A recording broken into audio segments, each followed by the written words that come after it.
focusing on a family that has farmed for a long time. And WCIA3's ag reporter Stu Ellis has more in this morning's Harvest Heritage Reports.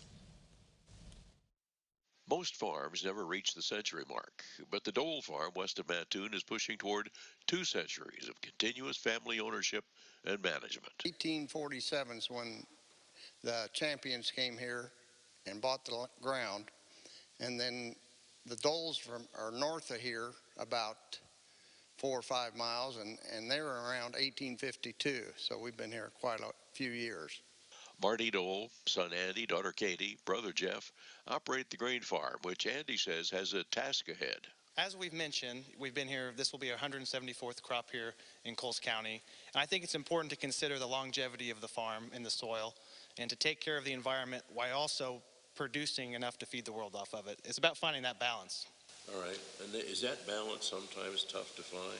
I think it's gotten easier in recent history than it has decades ago. We're not dragging moldboard plows across the ground all the time. And he wants that message to get out to the public. Every year it seems like consumers get more distance from the producers, and to kind of bridge that gap, I've started my own series of YouTube videos here on the farm where I kind of go through the everyday life of what we do, whether it's planting, harvest, and everything in between. Sister Katie is one of the keys in the family operation. Well, in the spring, I run the field cultivator with my Uncle Jeff. Most of the time, I help run seed.